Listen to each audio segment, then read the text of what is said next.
Masu kallon mu barkanmu da wannan lokaci. Ga takaitattun labarin Aminiya. Tsohon gwamnan jihar Niger, Ma'azu Babangida Aliyu, ya ce 'yan Najeriya na mararin gwamnatin jam'iyyar PDP wanda ta yi na tsawon shekara 16, wanda hakan ne ya sa 'yan Najeriya ke shirin sake zaɓen jam'iyyar a zaɓen 2023.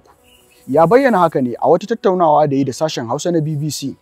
Ya bayyana haka ne bayan da jam'iyyar PDP ta baiwa tsohon mataimakin shugaban ƙasa, Alhaji Atiku Abubakar tikitin tsayawa takarar shugaban ƙasa. Wani bom da 'yan kungiyar awaren Biafra wato IPOB suka dasa ya tashi da wasu daga cikinsu inda ya jikkata da dama daga cikinsu.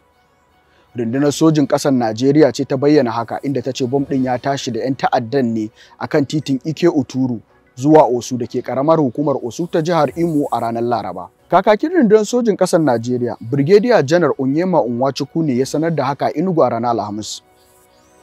Gwamnatin jihar Kwara ta sake buɗe makarantar sakandaren Oyun Baptist da ke garin Ijabo, wadda aka rufe tsawon watanni 3 bayan da aka samu rikicin sanya hijabi a jihar.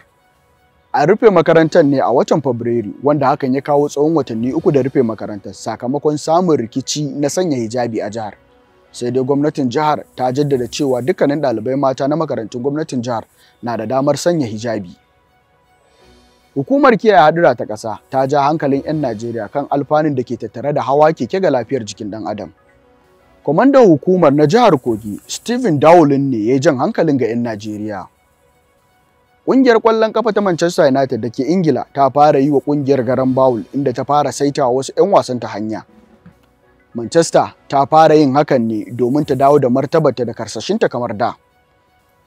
Tuni Manchester ta fara yin bankwana da wasu daga cikin 'yan wasanta wanda suka hada da Paul Pogba, Jesse Lingard, Juan Mata da kuma wasu da ake sa ran za su bar ƙungiyar. A nan muka kawo ƙarshen shirin, sai mun sake saduwa da ku.